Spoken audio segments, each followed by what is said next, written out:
Κυρίες και κύριοι, αγαπητοί φίλοι αγρότες, καλησπέρα σας. Στην σημερινή μας εκπομπή έχουμε τη χαρά και την τιμή να έχουμε έναν άνθρωπο κοντά μας, τον πρόεδρο του ΕΒΟΛ Βόλου ή του αγροτικού συνεταιρισμού Βόλου, τον κύριο Νικήτα Πρίτζο. Έναν άνθρωπο που για πολλά χρόνια του έλεγα κάποτε: κύριε Νικήτα, κύριε Πρίτζο, τι θα γίνει? Θα κάνουμε κάποια συνέντευξη, θα μιλήσουμε για συνεταιριστικό κίνημα, για τότε νέα ΚΑΜΠ, για αγρότες, για κτηνοτρόφους. Χαμογελούσε πάντα και μου λέει: καλοπροαίρετη, κοίταξε να δεις. Μιλάω μόνο όταν έχω να πω κάτι σημαντικό. Το θεωρώ αδιανόητο, μου έλεγε, ότι κάθε φορά να βγαίνω στα τηλεοπτικά δίκτυα, στις εφημερίδες, στα ραδιόφωνα και κάθε εβδομάδα να δίνω κάποιες ειδήσεις. Οι ειδήσεις δίνονται μόνο όταν πρέπει για κάποιο λόγο, για κάποιο σκοπό και να έχουν κάποια ουσία. Επιτέλους όμως, μετά από τόσα χρόνια, κοντά με τον κύριο Πρίτζο, θέλω να τον ευχαριστήσω γιατί αυτή τη συζήτηση που θα κάνουμε τη θεωρώ πάρα πολύ σημαντική. Κύριε Πρίτζο, ήρθε το πλήρωμα του χρόνου. Καταρχάς, να σας καλωσορίσω στον Αγροτικό Συνεταιρισμό Βόλου και στη Γαλακτοβιομηχανία ΕΒΟΛ. Να σας ευχαριστήσω από την πλευρά μου για αυτή την κουβέντα την οποία έχουμε. Ήρθε η ώρα, φαίνεται, να τα πούμε. Δεν δίνω τηλεοπτικές συνεντεύξεις, δεν έχω καλές σχέσεις, θα έλεγα, με την τηλεόραση. Αλλά όταν κάποτε κρίνω ότι υπάρχει κάποιος ιδιαίτερος λόγος που ενδιαφέρει τους αγρότες, ενδιαφέρει τα συνεταιρισμένα μέλη τους, εν πάση περιπτώσει τον κόσμο, τον αγροτικό, τον οποίο σε κάποιο βαθμό απτομετερίζει, το οποίο είμαι εκπροσωπώ, τότε δίνω και κάποιες συνεντεύξεις τύπου, αλλά και απαντώ σε κάποια ερωτήματα τα οποία υπάρχουν πάντοτε στο προσκήνιο για θέματα τα οποία είναι κουβεντιάζονται, τα οποία έχουν ενδιαφέρον.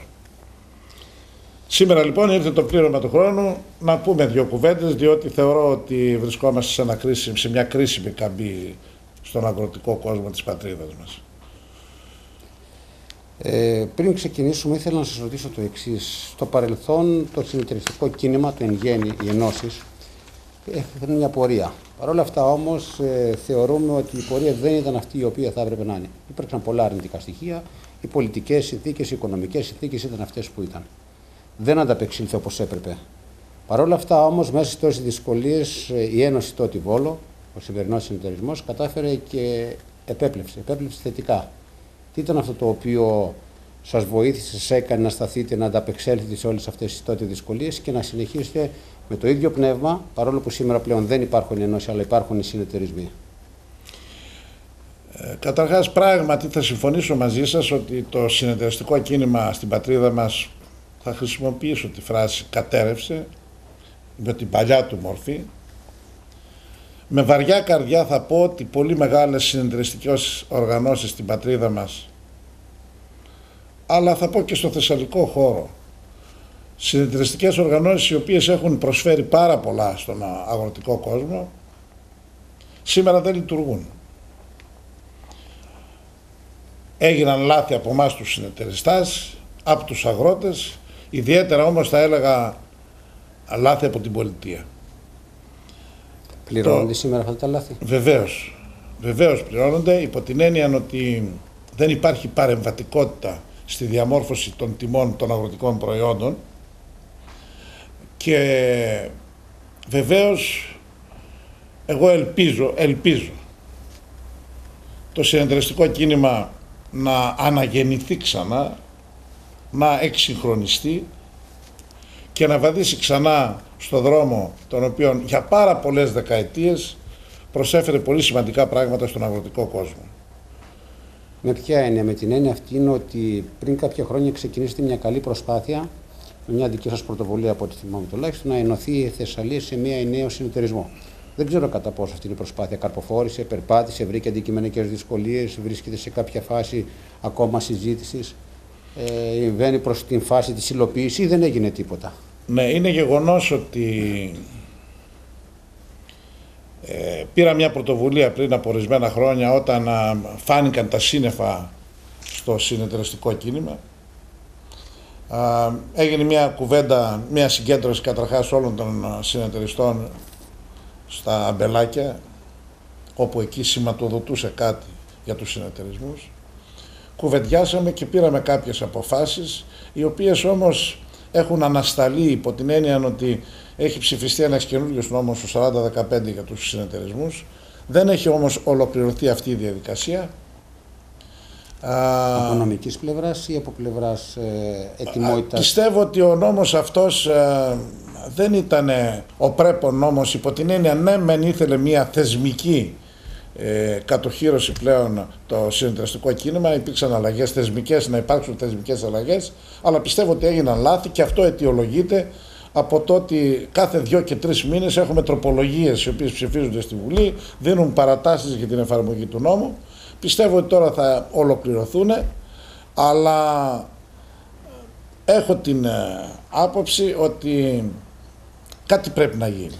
Εγώ θα αναλάβω ξανά, κύριε Δουλία, πρωτοβουλίες, πολύ σύντομα, πάλι προς την κατεύθυνση αυτή, διότι θεωρώ πάρα πολύ σημαντικό την ύπαρξη του συνεταιριστικού κινήματος, την προσφορά την οποία έχει στον τόπο.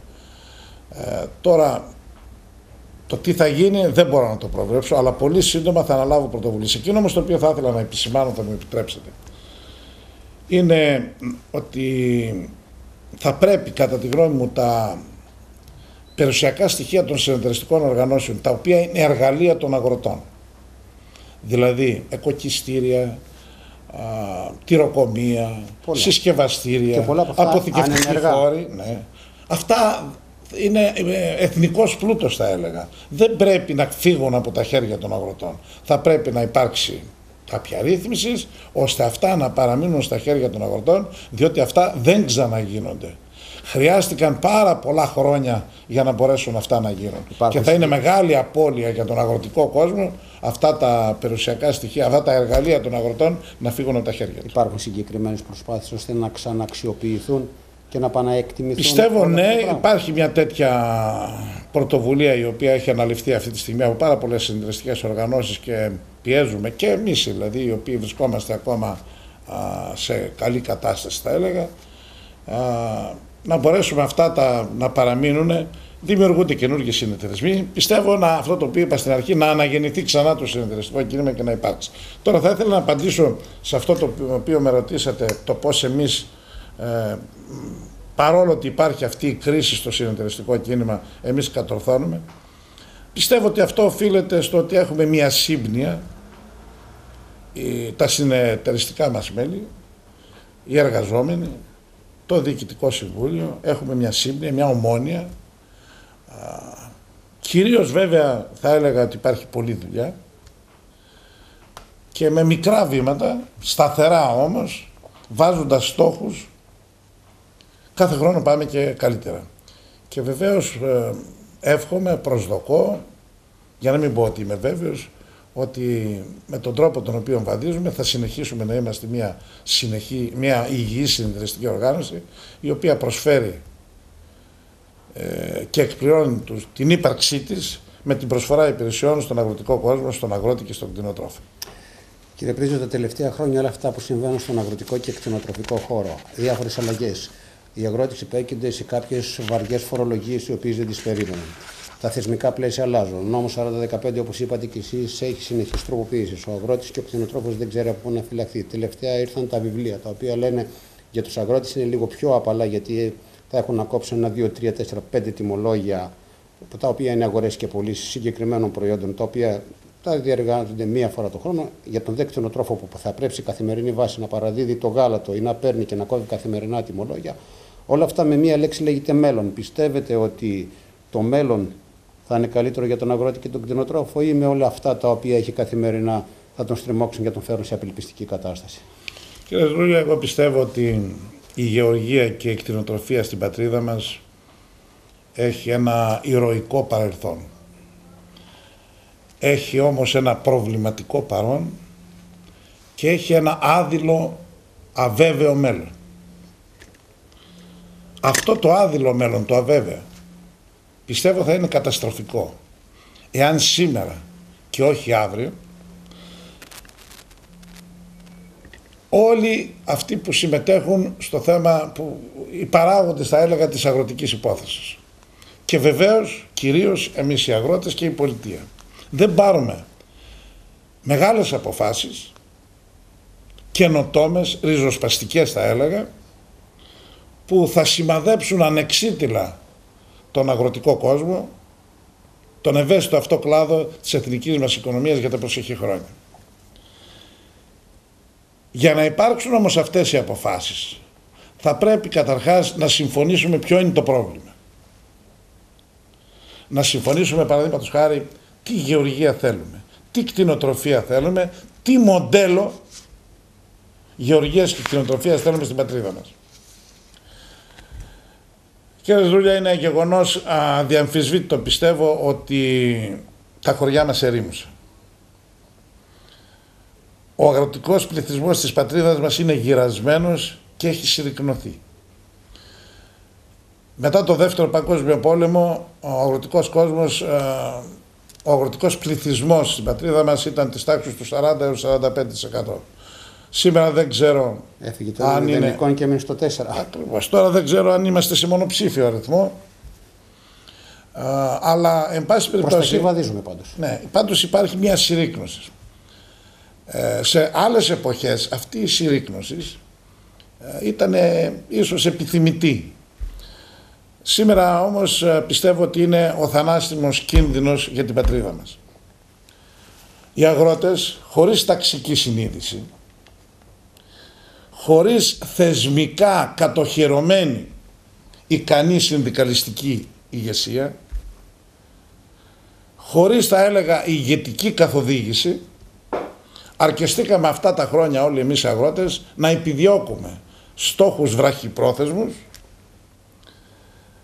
και να επιλύουμε άναρχα τα προβλήματά μας, κυρίως βάζοντας μπροστά την εισοδηματική, θα έλεγα, το εισοδηματικό κομμάτι, την εισρωή περισσότερων ίσως χρημάτων από την Ευρωπαϊκή Ένωση προσωρινά, με βραχυπρόθεσμους στόχους εννοώ, που αυτό βέβαια δεν είναι κακό, αλλά θα έπρεπε να έχουμε και να έχουμε χαράξει το στρατηγικό στόχο που πρέπει να πάει ο τόπος μας από απόψεως αγροτικής οικονομίας στα επόμενα χρόνια. Θα έπρεπε να έχουμε σκεφτεί να κάνουμε μια ανταγωνιστική γεωργία, μια έξυπνη γεωργία, θα έλεγα. Εγώ πιστεύω ότι αυτή η στιγμή, αυτή τη φορά είναι η τελευταία φορά, πιστεύω, που θα πρέπει πλέον να πούμε τα πράγματα με το όνομά τους. Θα πρέπει να πούμε όλες αυτές τις σκληρές αλήθειες, τις οποίες τις κρύβαμε μέχρι τώρα κάτω από το χαλί και λειτουργούσαμε πάντοτε με βραχυπρόθεσμους στόχους και με σκοπιμότητες. Να είμαι αισιόδοξος. Θέλω να είμαι αισιόδοξος. Αλλά όταν βλέπω ότι από 7.000 αγελαδοτροφικές μονάδες που είχαμε πριν από λίγα χρόνια, σήμερα έχουμε 3.500. Από 900.000 τόνους γάλα που είχαμε πριν από λίγα χρόνια αγελαδινό, φέτος θα πέσουμε κάτω από 600. Όταν βλέπω στο χοιρινό κρέας, πριν από κάποια χρόνια στα 100 κιλά που έτρωγε ο Έλληνας, τα 75 ήταν ελληνικό. Τώρα θα έχουμε κάτω από 20. Όταν βλέπω ότι για ένα στρέμμα καλαμπόκι πρέπει να πληρώσεις 80 έως 90 ευρώ το στρέμμα ΔΕΗ, ενέργεια δηλαδή, για να παράγεις ένα στρέμμα, να ξέρω, 1.300 κιλά, 1.400, από τα οποία πρέπει να πουλήσεις τα 500 κιλά για να πληρώσεις μόνο τη ΔΕΗ. Και να σου μείνουν 700 κιλά να κάνεις τι, να πληρώσεις τα λιπάσματα, να πληρώσεις τους σπόρους, να πληρώσεις εν πάση περιπτώσει την καλλιέργεια, τα πετρέλαια και όλα αυτά και να κερδίσεις. Όπως βαδίζουμε δεν είμαι καθόλου αισιόδοξος. Κύριε Πρίζο, τα τελευταία χρόνια, ιδιαίτερα τα 2 τελευταία χρόνια, στην Ελλάδα υπάρχουν 3 μαγικές λέξεις. Το ΚΑΒΑ που λέει ένας φίλος, το Α και το Π. Κοινή αγροτική πολιτική. Κάνοντας μια έρευνα, διαπίστωσα ότι το μεγαλύτερο μέρος του αγροτικού κόσμου ξέρει γενικά, περιγραφικά πράγματα. Επί της ουσίας, ελάχιστοι είναι αυτοί που γνωρίζουν, κάποιοι οι οποίοι ασχολήθηκαν πάρα πολύ σε μεγάλο βαθμό. Παρ' όλα αυτά, όμως, γνωρίζετε εσείς ότι είναι ένας άνθρωπος ο οποίος το ψάξετε με την έννοια λίγο περισσότερο για να δείτε τι συμβαίνει. Η κοινή αγροτική πολιτική σας βρίσκει σύμφωνος ή διαφωνείτε με αυτά τα οποία θα έρθουν Γιατί είναι πλέον κατά κάποιο τρόπο προκαθορισμένα. Και θα φτάσουν μέχρι το 2020 με κάποιες συγκεκριμένες παροχές, με κάποιες συγκεκριμένες αμοιβές, με κάποια συγκεκριμένα δρόμενα, κάποια συγκεκριμένα γεγονότα, τα οποία καθορίζουν από τώρα την πορεία του αγροτικού και κτηνοτροφικού κόσμου. Πηγαίνουν όλα όμως προς το λιγότερο. Δεν ξέρω αυτό αν είναι θετικό ή αρνητικό. Θα τολμούσα να πω τη φράση ότι διαφωνώ με την νέα ΚΑΠ. Και βεβαίως θεωρώ αυτονόητο ότι θα πρέπει, δεν είμαι αντίθετος με την Ευρωπαϊκή Ένωση, θεωρώ αυτονόητο ότι θα πρέπει να δίνουμε μάχες ή δυνατόν κάθε τόσο, κάθε λίγο, για να έχουμε μεγαλύτερες εισρωές. Κάποια θετικά, κάποια αρνητικά. Να έχουμε κάποιες εισρωές. Αυτό το θεωρώ αυτονόητο. Εκεί που διαφωνώ είναι ότι όλη αυτή η διαδικασία η οποία ακολουθήθηκε για τη νέα ΚΑΠ δεν με βρίσκει σύμφωνο. Έγινε πολύ γρήγορα, βεβαιασμένα. Σε λίγο χρόνο κατετέθηκε αρχάς Αυγούστου ο φάκελος, ο οποίος ακόμα δεν έχει εγκριθεί. Δεν υπήρξε εις βάθος διαβούλευση με τον αγροτικό κόσμο για να μπορέσουμε να χαράξουμε αυτό το οποίο είπα, τον στρατηγικό στόχο. Όπου εκεί πάνω θα μπορούσαμε να κουμπώσουμε την κοινή αγροτική πολιτική. Εμείς, λυπάμαι που το λέω, αντί να έχουμε μια εθνική αγροτική πολιτική και εκεί πάνω να κουμπώσουμε την νέα ΚΑΠ, εμείς αναδεικνύουμε την ίδια την ΚΑΠ εθνική αγροτική πολιτική. Και έτσι μπαίνουμε ξανά στο στόχαστρο της Ευρωπαϊκής Ένωσης υπό την έννοια ότι είμαστε στον αυτόματο πιλότο, θα έλεγα, των Βρυξελών. Στην προκειμένη περίπτωση τώρα διαπιστώνουμε κάθε μέρα που περνάει και πιστεύω τα προβλήματα θα γίνουν πολύ περισσότερα και θα φανούν του χρόνου όταν θα αρχίσει θα αρχίσει να εφαρμόζεται η νέα κοινή αγροτική πολιτική και θα υπάρξουν οι μειώσεις οι οποίες κάθε μέρα οι πιο ειδικοί, οι εξειδικευμένοι, διότι και η νέα ΚΑΠ θα πρέπει να τελειώσει καν τίποτα πανεπιστήμια για να αρχίσει να την ερμηνεύεις, αλλά αυτοί που ασχολούνται περισσότερο διαπιστώνουν ότι υπάρχουν ανισότητες στις περιφέρειες, ότι χάνονται χρήματα, ιδίως στον θεσσαλικό χώρο, πολύ σημαντικά. Εγώ πιστεύω από αυτά τα οποία γνωρίζω ότι με το δεύτερο πυλώνα δεν έρχονται περισσότερα, ενώ χάνονται από τον πρώτο της τάξης περίπου 150 εκατομμύρια ευρώ. Δεν έρχονται αυτά τα χρήματα από το δεύτερο πυλώνα. Δεν εξισορροπούν οι περιφέρειες. Είμαι, θα έλεγα, πολύ δύσπιστος και πιστεύω ότι ο αγροτικός κόσμος βρίσκεται τουλάχιστον στο θεσσαλικό χώρο σε αναστάτωση. Εύχομαι, αναστάτωση η οποία κάθε μέρα μεγαλώνει, και εύχομαι να μην υπάρξει η ψυχολογία του πανικού. Θα έλεγα ότι αυτή την ιστάτη στιγμή θα πρέπει ίσως η πολιτεία, η κυβέρνηση να αναλυφθούν κάποιες πρωτοβουλίες. Δεν ξέρω αν είναι δυνατόν να διορθωθούν κάποια πράγματα, να εξισορροπήσουν οι περιφέρειες. Υπάρχουν και κάποια θετικά βέβαια τα οποία υπάρχουν στη νέα ΚΑΠ, ώστε να μπορέσουμε να διορθώσουμε κάποια λάθη, να μεταφερθούν κάποια κονδύλια από το Β πυλώνα στον Α για να εξισορροπήσουμε κάποια πράγματα. Διότι αυτά τα οποία γίνονται τώρα και οι ενημερώσεις οι οποίες γίνονται από το Υπουργείο Αγροτικής Ανάπτυξης και Τροφίμων, από τον αρμόδιο Γενικό Γραμματέα, ο οποίος κάθε εβδομάδα είναι στη Θεσσαλία, λυπάμαι, αλλά πρέπει να πω ότι αυτά έπρεπε να γίνουν πολύ νωρίτερα και να διαμορφωθεί μια άλλη άποψη, πιο εμπεριστατωμένη για την κάθε περιφέρεια, το τι πρέπει να γίνει. Υπ' αυτήν την έννοια πιστεύω ότι δεν έγινε η πρέπουσα δουλειά, η διαβούλευση, σε βάθος διαβούλευση με τον αγροτικό κόσμο για να βγουν κάποια άλλα συμπεράσματα, ώστε να μην δημιουργείται αυτή η αναστάτωση η οποία υπάρχει σήμερα στον αγροτικό κόσμο, η ανασφάλεια την οποία έχει σε τέτοιες κρίσιμες στιγμές, κύριε Ζούγια, την οποία περνάει η πατρίδα μας. Ξέρετε, κύριε Πρίτζο, τώρα σκεφτόμενος μου δώσει το κίνητρο και το ερέθισμα, μου ήρθε στο μυαλό μου μια παλιά ελληνική ταινία που κάποιος έλεγε: κάνε με υπουργό για μια μέρα για να δεις τι θα κάνω. Δεν ξέρω αν το θέλετε να γίνετε υπουργός, αλλά αν παρελπίδα σας έλεγαν ότι ξέρετε έχετε υπουργικά καθήκοντα, τι θα κάνατε? Δηλαδή θα βάζετε το μαχαίρι βαθιά στο κόκαλο? Κοιτάξτε, κάθε άνθρωπος έχει όνειρο. Αυτό εμένα ξεπερνάει τα όνειρα. Δεν είναι κάτι το οποίο εγώ ουδέποτε έχει περάσει από το μυαλό μου. Ούτε είναι, δεν υπάρχουν τέτοιες περιπτώσεις, ούτε το ονειρεύομαι καν. Ούτε υπήρξε ποτέ κάτι που να μιλάμε δηλαδή για εξωπραγματικά πράγματα. Αλλά θα πω σαν άνθρωπος, σαν απλός πολίτης, σαν αγρότης. Και αυτό που λέμε ακριβώς. Ναι. Που λέμε, κάνει με υπουργό μια μέρα να δεις θα το κάνω αυτό. Με αυτήν την έννοια. Θεωρώ σημαντικό ότι πρέπει να γίνει. Καταλαβαίνω. Με αυτήν την έννοια λοιπόν δίνω μια απάντηση ότι το έχω σκεφτεί και λέω ότι ξέρεις, αν έκανα ένα πράγμα που θα έπρεπε να γίνει σήμερα στην πατρίδα μας, στη χώρα μας, μοναδικό ένα, τι έπρεπε να γίνει, εγώ θα έλεγα τη φράση νερό. Σημαντικό. Εάν παραδείγματος χάρη μπορούσε ο αγρότης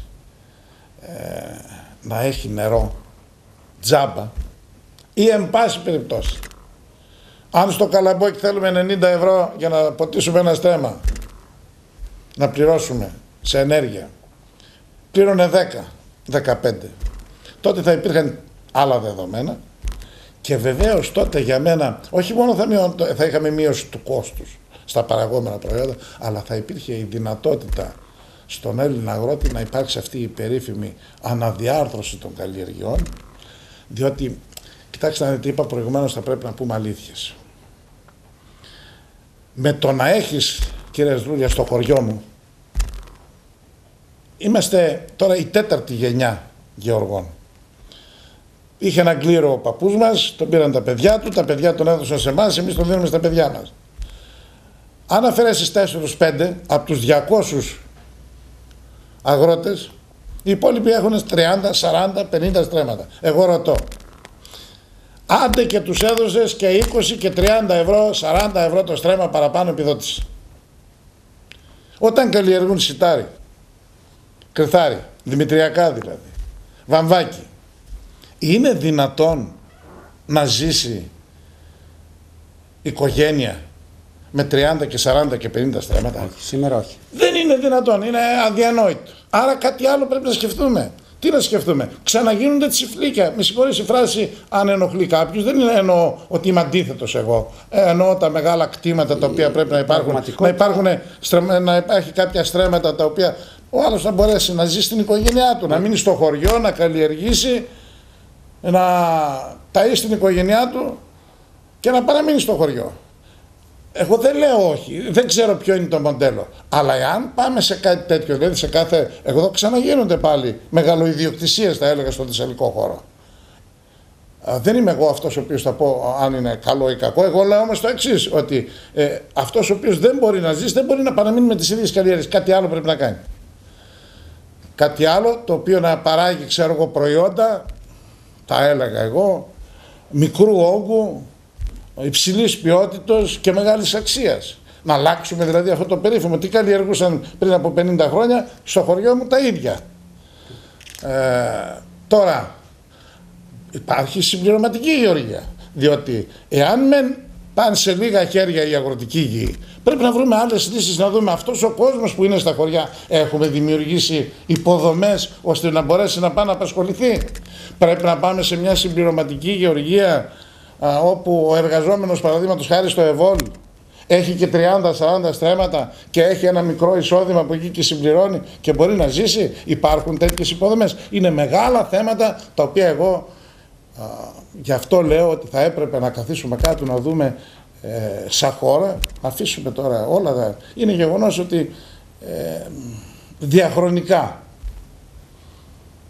όλες οι κυβερνήσεις αλλά και όλα τα κόμματα, τα πολιτικά κόμματα, δεν έχουν συμπράξει ποτέ στην δημιουργικά και η πολιτεία και εμείς οι αγρότες για να καθορίσουμε αυτόν τον στόχο. Πού θα πάμε, πού θα οδηγηθούμε. Κύριε Πριτζό, ξέρετε, τα τελευταία χρόνια όλοι μας στην Ελλάδα έχουμε την τάση να κατηγορούμε, αυτό είναι ένα ιδίωμα του Έλληνα, να ρίχνουν το βάρος στον άλλον. Να λέμε φταίνε οι κυβερνήσεις, φταίει ο τάδε, από εδώ, από εκεί, όλα μας φταίνε. Μήπως είναι καιρός να κάνουμε και την αυτοκριτική μας, δηλαδή ο αγρότης έκανε λάθη? Μέχρι σε ποιο σημείο έκανε λάθη και ποιο είναι το δικό του μερίδιο ευθύνης? Γιατί τα λάθη δεν γίνονται μόνο από μία πλευρά, γίνονται από δύο πλευρές. Και τα σφάλματα δεν τα κάνει κάποιος μόνο μερός. Συμφωνώ μαζί σας. Και πράγματι ο αγροτικός κόσμος έχει πάνω. Γιατί θεωρώ ότι η αυτοκριτική μπορεί να βοηθήσει. Έτσι. Γι' αυτό είπα προηγουμένως ότι θα πρέπει να πούμε, να πούμε σκληρές κουβέντες, σκληρές αλήθειες. Εγώ πιστεύω ότι ο αγροτικός κόσμος, κύριε Στούλη, έκανε πάρα πολλά λάθη. Βέβαια, ακόμα μεγαλύτερα λάθη έκανε η πολιτεία, η οποία δεν τον καθοδήγησε σωστά. Είναι δεδομένο. Αλλά εγώ θα σας ρωτήσω το εξής. Αν πάρουμε αυτή τη στιγμή και πάμε σε ένα καμποχώρι και πάρουμε τους δρόμους και περπατήσουμε, θα δούμε έξω από το κάθε σπίτι ένα τρακτέρ 100 άλογα, 120 άλογα, 150 άλογα. Θα δούμε μηχανολογικό εξοπλισμό, πλατφόρμες, καλλιεργητές, αλέτρια, δεν ξέρω τι, και τις κοσβάρνες και 1002 πράγματα. Και ρωτήσουμε πόσες στρέμματα έχει αυτός ο αγρότης, θα σου πούνε έχει 50. Αναλογικά. Είναι δυνατόν δηλαδή να τα οργώσει σε μισή μέρα, σε μία, σε δύο, και να κάθεται όλος αυτός. και να κάθεται όλος αυτός ο μηχανολογικός εξοπλισμός. Εγώ θυμάμαι την εποχή τη δική μου, όταν ήμουν παιδάκι, είχαμε ένα τρακτέρ 40 ύπος και οργώναμε 2.000 στρέμματα. Και τώρα βλέπεις μια τεράστια περιουσία σε σίδερα, σε μηχανολογικό εξοπλισμό, που φταίξαμε. Θα μπορούσαν εκεί που υπάρχουν 150 τρακτέρ αυτή τη στιγμή, σας λέω 150 ύπων, 100 ύπων, δεν είναι κάτι το οποίο ήταν ένα από τα λάθη. Δεν θα έπρεπε να υπάρξουν ομάδες παραγωγών, να υπάρξει κάτι άλλο που θα μπορούσε πλέον να μειώσει το κόστος. Αυτό τι σημαίνει? Σημαίνει ότι έχουμε υψηλό κόστος. Βάζει κάποιο στάρια, κύριε Ζούλια, ή κρυθάρια, ή δημητριακά, εν πάση περιπτώσει. Πόσες μέρες το χρόνο είναι αγρότης? Πρέπει να πούμε αλήθειες. Πόσες μέρες θα οργώσει? Πόσες μέρες θα σπείρει? Και πόσες μέρες θα κάνει τη συγκομίδη? Με 100 στρέμματα. Και με 150. Και με 50. Άρα λοιπόν κάτι άλλο πρέπει να κάνουμε. Κάτι άλλο πρέπει να σκεφτούμε. Ήρθε η ώρα που πρέπει, όπως είπα, να πούμε τις αλήθειες. Η πολιτεία έχει βαριά ευθύνη, γιατί πρέπει να καταλήξουμε κάπου. Αλλιώς λυπάμαι πάρα πολύ, αλλά ο δρόμος τον οποίο ακολουθούμε ήδη το βλέπουμε. Γι' αυτό σας είπα προηγουμένως, στον αγροτικό κόσμο να μην δημιουργηθεί η ψυχολογία του πανικού. Υπάρχει ανασφάλεια, προβληματισμός, τα χωριά ερημώσανε, δεν βλέπεις χαμόγελο ούτε σε παιδιά, και η κατάσταση αυτή μπορεί να, για μένα, από την άλλη την πλευρά, αν με ρωτήσετε, δεν πιστεύω ότι έχει χαθεί το όραμα από μια Ελλάδα με ιδηλιακή γεωργία και κτηνοτροφία. Δεν έχει χαθεί. Αρκεί να κάνουμε έστω και αυτή τη στιγμή αυτό το οποίο πρέπει, και να μην λειτουργούμε με βραχυπρόθεσμους στόχους. Δεν μπορούμε πλέον άλλο να συνεχίσουμε έτσι. Κύριε Πρόεδρε, εγώ θέλω να σας ευχαριστήσω. Δεν θα συνεχίσω άλλο, γιατί έχουμε την ευκαιρία χρόνου να σας ακούσουμε και στη συνέχεια, όπου εκεί πέρα αναπτύσσετε και άλλες απόψεις σε πολλά άλλα θέματα. Δεν θα παρέμβω καθόλου, απλά θα σας αφήσω όμως στη συνέχεια της εκπομπής μας να μας μιλήσετε και για το ΕΒΟΛ και για όλους αυτούς τους ομίλους τους οποίους... Να είστε καλά, εγώ ευχαριστώ πάρα πολύ και χάρηκα πάρα πολύ για τη σημερινή κουβέντα την οποία είχαμε. Να είστε καλά. Να είστε καλά, ευχαριστώ.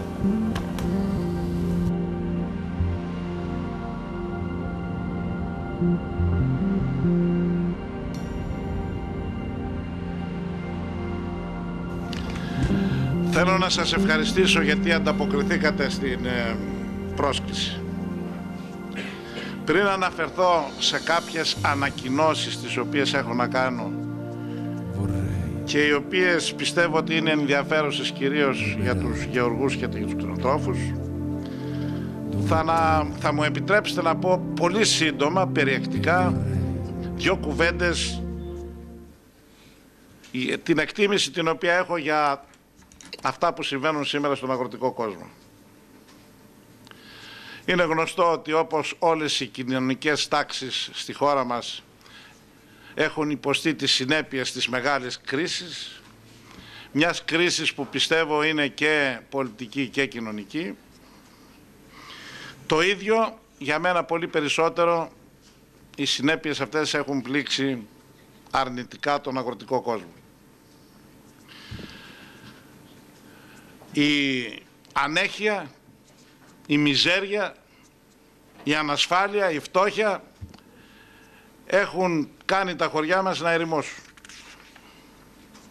Η φετινή χρονιά ήταν μια άσχημη χρονιά για τον αγροτικό κόσμο, υπό την έννοια ότι τα προϊόντα τα οποία παράγονται στην περιοχή μας και μεγάλη παραγωγή δεν είχαμε. Μιλάω για κρυθάρι, σιτά, τα δημητριακά δηλαδή, και για το βαμπάκι. αλλά και οι τιμές ήταν πάρα πολύ χαμηλές. Το υψηλό κόστος καλλιέργειας, νερό, πετρέλαιο, ΔΕΗ, φάρμακα,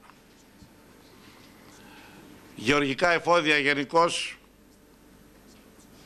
έφεραν τους αγρότες να μην έχουν δυνατότητα να ζήσουν τις οικογένειές τους και έχουν πολύ μεγάλες δυσκολίες για να καλλιεργήσουν ξανά την καινούργια χρονιά. Στην κτηνοτροφία το πρόβλημα με τα βοσκοτόπια, με την εξισωτική, αλλά και με τον καταρροϊκό τώρα τελευταία, έχουν φέρει την κτηνοτροφία πρώτων πυλών της καταστροφής. Ένα άλλο μεγάλο θέμα το οποίο υπάρχει αυτή τη στιγμή και απασχολεί τον αγροτικό κόσμο είναι η νέα ΚΑΠ. Κάθε μέρα και διαπιστώνουμε καινούργια πράγματα. Αυτοί που ασχολούνται ιδιαίτερα με τη νέα ΚΑΠ, γιατί τελικά πρέπει να έχεις τελειώσει πολλά πανεπιστήμια για να την καταλάβεις, έχουν καταλήξει ότι η περιφέρεια η δική μας εδώ στη Θεσσαλία θα υπάρξει μία μείωση εισρωών της τάξης των 150 εκατομμυρίων ευρώ. Μία μείωση εισρωών στον αγρότη που θα φτάσει το 45%. Η χώρα μας απαράσκευη, ανέτοιμη, με ελαφρότητα θα έλεγα, αντιμετωπίζει τις υπαρξιακές προκλήσεις του παρόντος αλλά κυρίως του μέλλοντος.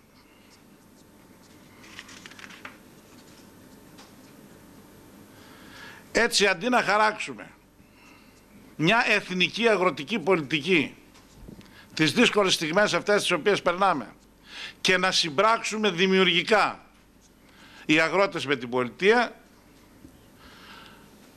ώστε να καταλήξουμε σε ένα στρατηγικό σχέδιο και εκεί πάνω να κουμπώσουμε τη νέα κοινή αγροτική πολιτική, κάνουμε τελείως το αντίθετο. Έχουμε την κοινή αγροτική πολιτική και προσπαθούμε τώρα να βρούμε κάτι για να πάμε πάνω στην κοινή αγροτική πολιτική. Και όλα αυτά συμβαίνουν τη στιγμή που όλοι ομονοούν ότι ο πυλώνας αυτός, ο ευαίσθητος της εθνικής μας οικονομίας, ο αγροτικός, είναι ένας από εκείνους τους πυλώνες, τους πιο βασικούς που θα μπορούσε να βοηθήσει τη χώρα να βγει από το αδιέξοδο, από την κρίση. Η μη χάραξη εθνικής αγροτικής πολιτικής,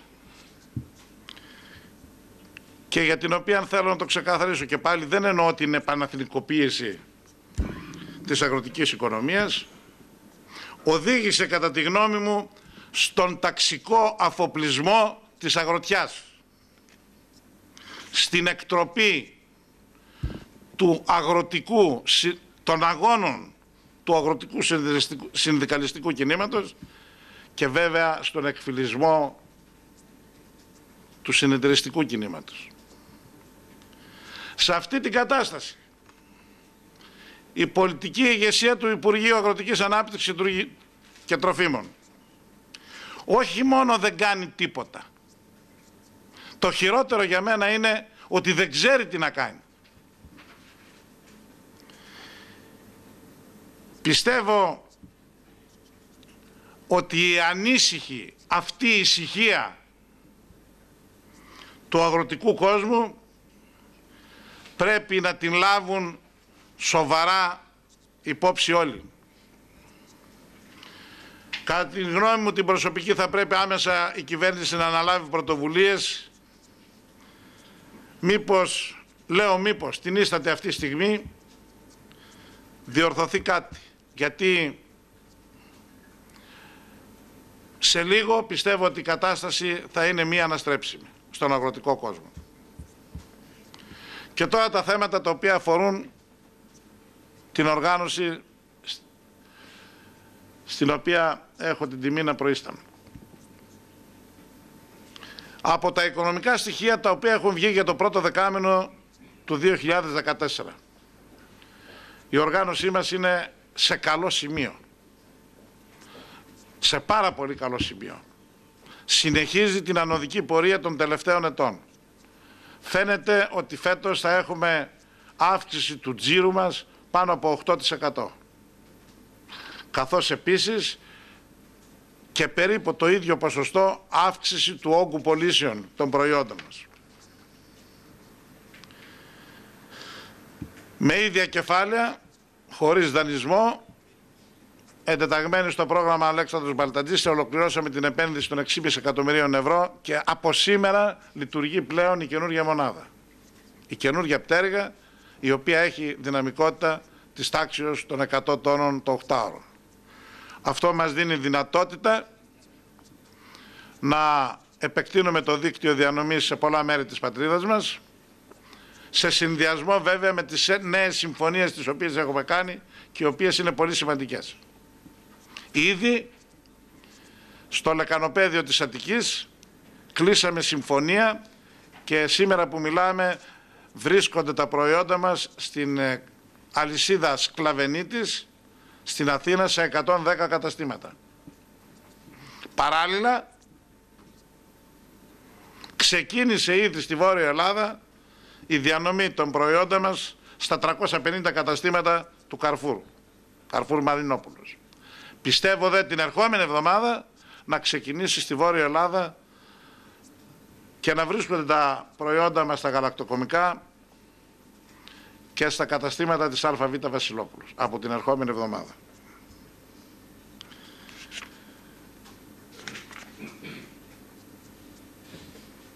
Όλα αυτά είναι καλά, αλλά εμείς δεν είμαστε μια εταιρεία η οποία θέλουμε να έχει κέρδη. Τα κέρδη για μας είναι η προσφορά υπηρεσιών στον αγροτικό κόσμο, στους γεωργούς και στους κτηνοτρόφους. Εκεί εμείς στρέφουμε την προσοχή μας να μπορέσουμε να βοηθήσουμε στο μέτρο το δυνατού με τις μικρές δυνάμεις τις οποίες έχουμε. Για τους αγρότες. Τη φετινή χρονιά δώσαμε μια καλή τιμή στο καλαμπόκι, 18 λεπτά. Μια τιμή η οποία ήταν πολύ ιδιαίτερα σημαντική, καθότι αν δεν δίναμε και δεν κάναμε εμείς αυτή την παρέμβαση στην αγορά, στο θεσσαλικό χώρο, τότε η τιμή στο καλαμπόκι θα ήταν πάρα πολύ χαμηλή. Κάτι που συνέβη με το Κρυθάρι το καλοκαίρι, που δεν είχαμε τη δυνατότητα παραλαβής λόγω ότι δεν είχαμε αποθηκευτικούς χώρους, οι οποίοι είχαμε και τα περσινά στις αποθήκες μας. Παράλληλα, ανακοινώσαμε την συμβολιακή γεωργία σε 2 προϊόντα, στο Κρυθάρι και στο καλαμπόκι, ώστε να ξέρει ο αγρότης από τώρα τι πρέπει να καλλιεργήσει, αλλά την πραγματική συμβολιακή γεωργία. Ανακοινώνοντας από τώρα την τιμή που θα πληρωθούν οι αγρότες, αλλά και την τιμή την οποία θα πάρουν αυτά τα προϊόντα οι κτηνοτρόφοι την επόμενη χρονιά. Και έτσι δεν θα παρουσιάζεται το φαινόμενο ο κτηνοτρόφος, ενώ ο αγρότης πουλάει το προϊόν του στα 15 λεπτά, σε 3 μήνες ο κτηνοτρόφος θα το αγοράζει 30. Οι τιμές που ανακοινώσαμε είναι 18 λεπτά και για το Κρυθάρι και για το καλαμπόκι για την επόμενη χρονιά, και την τιμή την οποία θα το παίρνουν οι κτηνοτρόφοι είναι 21 λεπτά. Υπάρχει πάρα πολύ ενδιαφέρον από όλο το θεσσαλικό χώρο.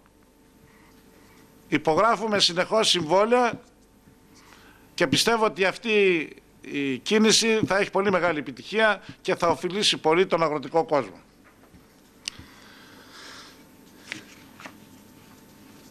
Ένα άλλο το οποίο θα ήθελα να πω σήμερα, το οποίο κρίνω επίσης σημαντικό για τους αγρότες, είναι ότι όπως απεδείχθη από την περσινή χρονιά, υπάρχει υψηλό κόστος στις δηλώσεις καλλιέργειας, δηλαδή στο ΩΣΔΕ.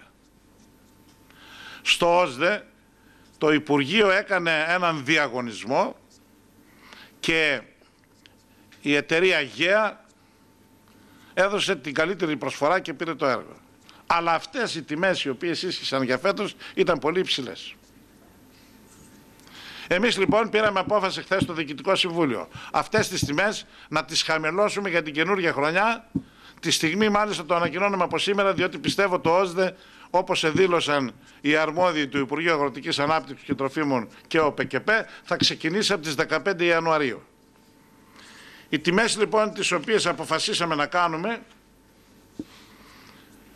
είναι να μειώσουμε κατά 50% την τιμή, δηλαδή να κάνουμε έκπτωση 50% σε όσους κάνουν δήλωση μέχρι 20 στρέμματα, δηλαδή στους μικροκαλλιεργητές. 50% κάτω από το τιμολόγιο το οποίο ισχύει. 30% μείωση μέχρι 70 στρέμματα, 20% μέχρι 100 και 10% πάνω από τα 100 στρέμματα. Επαναλαμβάνω, για τους μικροκαλλιεργητάς μέχρι 20 στρέμματα η έκπτωση θα είναι επί του τιμολογίου 50%. Για την κτηνοτροφία, πιστεύω αυτό το οποίο προσφέρουμε διαχρονικά στους κτηνοτρόφους της περιοχής μας και του θεσσαλικού χώρου είναι πάρα πολύ σημαντικό και αφορά τις τιμές στο γάλα, σε όλα τα είδη γάλατος. Παραδείγματος χάρη θα σας πω σήμερα ότι ενώ η τιμή του αγελαδινού γάλακτος σε πανελλήνια κλίμακα είναι από 40 έως 42 λεπτά, εμείς πληρώνουμε 45 λεπτά το αγελαδινό γάλα. Για το πρόβιο γάλα, η τιμή την οποία πληρώσαμε την περσινή χρονιά μέχρι και σήμερα ήταν 99 λεπτά και από την 1η Δεκεμβρίου ανακοινώνουμε ότι η τιμή στο πρόβιο γάλα θα είναι 1,02 €. Για δε το βιολογικό πρόβιο γάλα η τιμή θα είναι από 1,20 που ήταν μέχρι σήμερα 1,23. Για το γίδινο γάλα η τιμή σήμερα είναι 0,58 λεπτά. Από 1η Δεκεμβρίου η τιμή θα είναι, που θα πληρώνουμε στους κτηνοτρόφους, 0,61 λεπτά. Και για το βιολογικό γίδινο γάλα η τιμή θα είναι 0,75 λεπτά, η οποία θα φτάνει σε κτηνοτρόφους οι οποίοι έχουν καλοκαιρινό γάλα, τότε που υπάρχει έλλειψη δηλαδή, και 80 λεπτά. Οι τιμές αυτές, επαναλαμβάνω, είναι οι καλύτερες που υπάρχουν στον ελλαδικό χώρο και αυτό γίνεται διαχρονικά όλα αυτά τα χρόνια. Πιστεύω λοιπόν κατά αυτόν τον τρόπο ότι προσπαθούμε και βοηθάμε τους κτηνοτρόφους της περιοχής μας. Εκείνο όμως το οποίο έχει πολύ μεγάλη σημασία για τους κτηνοτρόφους είναι ότι εδώ και αρκετά χρόνια πληρώνονται το γάλα το οποίο παραδίδουν, το προϊόν που παραδίδουν στην οργάνωση σε συγκεκριμένη ημέρα, χωρίς ούτε μία μέρα καθυστέρηση. Κάτι που είναι πάρα πολύ σημαντικό. Το πληρώνουμε σε 1 μήνα από την παράδοση. Αυτό δεν έχει αλλάξει και είναι βέβαιος ο κτηνοτρόφος ότι σε 1 μήνα θα βρίσκονται τα χρήματα στο λογαριασμό του. Αυτό είναι κάτι πολύ σημαντικό, ιδιαίτερα αυτές τις στιγμές που δεν υπάρχει ρευστότητα, και γι' αυτό έχουμε μεγάλη προτίμηση και όλος ο κόσμος θέλει να φέρει τα προϊόντα του σε εμάς. Για τους καταναλωτές έχω να πω, αφού πρώτα τους ευχαριστήσω διότι στηρίζουν το ΕΒΟΛ 62 χρόνια τώρα με τον ίδιο ζήλο, έχουμε πολύ μεγάλο μερίδιο αγοράς. Θέλω να τους πω ότι θα συνεχίσουμε να παράγουμε γαλακτοκομικά προϊόντα αρίστης ποιότητας όπως και τώρα, να είναι βέβαιοι γι' αυτό, και πολύ σύντομα μετά την λειτουργία της νέας πτέρυγας θα έχουμε πολλούς κωδικούς, θα προσθέσουμε πολλούς κωδικούς. Ήδη ξεκινάει η διαδικασία για το στραγγιστό το γιαούρτι, για ριζόγαλο, για κρέμα, αλλά και για άλλους κωδικούς γαλακτοκομικών προϊόντων. Για τους εργαζόμενους, τους 125 που έχουμε, αφού τους ευχαριστήσω εκ μέρους της διοίκησης για όλα αυτά τα οποία κάνουν, το ενδιαφέρον το οποίο έχουν, τη μεγάλη προσπάθεια την οποία καταβάλουν, στηρίζουν την οργάνωση σε αυτές τις δύσκολες στιγμές που περνάει ο τόπος, σε αυτούς οφείλεται κυρίως η πρόοδος και η ανάπτυξη της οργάνωσης και γνωρίζω, πιστεύω, ότι η οργάνωση δεν τους ξεχνά και κάνει αυτό που πρέπει για αυτούς. Τώρα ένα θέμα το οποίο δεν θα ήθελα να πω τίποτα. Δεν το έχω κάνει ποτέ στο παρελθόν. Είμαι υποχρεωμένος τώρα να το κάνω, υλοποιώντας και απόφαση του Διοικητικού Συμβουλίου. Δεν το έκανα γιατί πιστεύω ότι πάρα πολλά πράγματα γίνονται, αλλά δεν πρέπει να λέγονται. Επειδή όμως στην περιραίουσα ατμόσφαιρα και υπάρχουν πολλές φωνές πλέον που έχουν φτάσει εδώ στην οργάνωση, οι οποίες λένε ότι η ΕΒΟΛ δεν έχει κοινωνικό πρόσωπο και δεν βοηθά αυτή τη στιγμή τις ευαίσθητες κοινωνικές ομάδες, θα πω ότι κάνουν πάρα πολύ μεγάλο λάθος. Πάντοτε η ΕΒΟΛ έκανε αυτό το οποίο έπρεπε, σιωπηλά, χωρίς να το ανακοινώνει, αλλά τώρα είμαι υποχρεωμένος να πω, γιατί δεν μ' αρέσει να λέγονται και να ακούμε βαριές κουβέντες εκεί που δεν φταίμε. Αυτή τη στιγμή το ΕΒΟΛ μοιράζει καθημερινά γάλα, όχι σήμερα, από παλιά, στο κοινωνικό παντοπολείο, στο ορφανοτροφείο, σε καθημερινή βάση, σε ιδρύματα, σε σχολεία, μοίρασε 150 διατακτικές με σημαντικό ποσό στο μέτρο του δυνατού σε οικογένειες οι οποίες έχουν ανάγκη και οι οποίες μας υπεδείχθησαν από την κοινωνική πρόνοια και πολλά άλλα τα οποία δεν θέλω, παρόλο ότι δεν θέλω να πω τίποτα περισσότερο. Εκείνο που έχω να πω ότι χθες πάλι αποφασίσαμε να δώσουμε στο Δήμο Βόλου μέχρι τα Χριστούγεννα 500 φιάλες γάλα και ο Δήμος θα φροντίσει με τις υπηρεσίες που έχει αυτό το γάλα να φτάνει στις οικογένειες οι οποίες το έχουν ανάγκη. Από την 1η Ιανουαρίου αυτό το γάλα θα το δίνουμε πλέον στις εκκλησίες, που αυτό το κάνουμε γιατί υπάρχει τώρα και Σαρακοστή, στις εκκλησίες οι οποίες έχουν συσίτια και να βοηθήσουμε εκεί τον κόσμο ο οποίος έχει ανάγκη.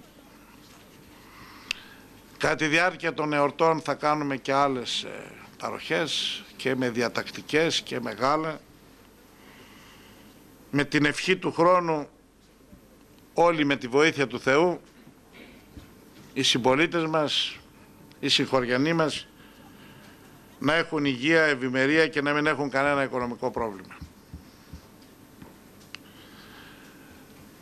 Χθες στο Διοικητικό Συμβούλιο αποφασίσαμε και κάτι άλλο, να αγοράσουμε ένα αυτοκίνητο επιβατικό το οποίο θα δωρήσουμε στην αστυνομία, στο τμήμα ασφαλείας, θα το δωρήσουμε. Είμαστε βέβαιοι ότι το χρειάζονται και θα τους βοηθήσει στον αγώνα το οποίο κάνουν για να ζούμε με ασφάλεια σε αυτό το όμορφο μέρος της πατρίδας μας. Τελειώνοντας, ήθελα να πω για δύο θέματα τα οποία αυτές τις ημέρες είναι στην επικαιρότητα. Ένα είναι για τα βοσκοτόπια, διότι πάρα πολλοί κτηνοτρόφοι δεν έχουν πάρει επιδοτήσεις και κυρίως την εξισωτική. Θέλω εδώ να τονίσω ότι η οργάνωση, η δική μας, αλλά και όλες οι φορείς αυτοί που κάνανε τις δηλώσεις όσους δεν έχουν καμία ευθύνη για το ότι δεν παίρνουν οι κτηνοτρόφοι τις επιδοτήσεις. Εμείς κάνουμε τη δήλωση καλλιέργειας του κτηνοτρόφου βάσει του σημειώματος που μας δίνει ο κάθε Δήμος στον οποίο υπάγονται και του παραχωρεί βοσκότοπο. Ούτε ο Δήμος τώρα φταίει, διότι ενώ παραδείγματος χάρη Υπάρχουν περιοχές στο νομό Μαγνησίας και ανήκουν σε εμάς, που οι επιλέξιμες εκτάσεις τις οποίες είχε ο Δήμος ήταν 30.000 στρέμματα και χορηγούσε βεβαιώσεις για τα 30.000 στρέμματα. Πρόσφατα ήρθε η Ευρωπαϊκή Ένωση και λέει, από τα 30.000 στρέμματα που δώσατε και ικανοποίησε όλους τους αγρότες, τα 25 είναι μη επιλέξιμα, είναι δάση. Άρα αυτοί που στα δάση δεν μπορούμε να δώσουμε σε αυτούς που έχουν αυτή τη γη, να δώσουμε επιδότηση. Δεν ήταν κάτι γνωστό στους Δήμους ώστε να μην δίνουν και να διανύμουν αυτά τα οποία ήταν επιλέξιμα σε όλους. Δίνανε τη βεβαίωση την οποία είχαν απορροφήσει. Ποιος φταίει? Φταίει η πολιτεία, η οποία δεν φρόντισε όλα αυτά τα χρόνια να ξεκαθαρίσει το τοπίο, διότι συμφώνησε στην άποψη στην Ευρωπαϊκή Ένωση να χαρακτηριστεί δάσος μέχρι 1,5 μέτρο βλάστηση. Άρα τα πουρνάρια στα οποία βόσκουν τα γίδια τα δικά μας, που όπως ξέρετε στα γίδια η χώρα μας έχει πολύ μεγάλο ποσοστό κτηνοτροφίας, εκεί βόσκουν. Άφησαν λοιπόν πριν από 2-3 χρόνια και βγήκαν έξω όλες αυτές οι εκτάσεις. Αποτέλεσμα σήμερα ότι κλαίνει οι κτηνοτρόφοι σε όλη τη χώρα. Εγώ από την πλευρά μου θέλω να πω ότι είμαι συνέχεια κοντά στους κτηνοτρόφους και βοηθάω. Σήμερα είχα πάρα πολλές επικοινωνίες με το Υπουργείο.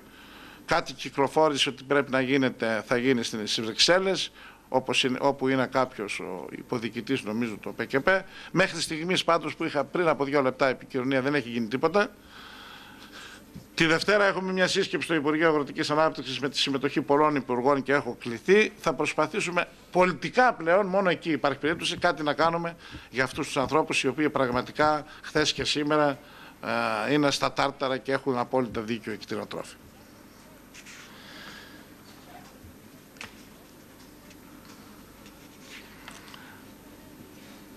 Θέλω να αναφερθώ και σε ένα άλλο θέμα, για τα εργοστάσια παραγωγής ηλεκτρικής ενέργειας, τα οποία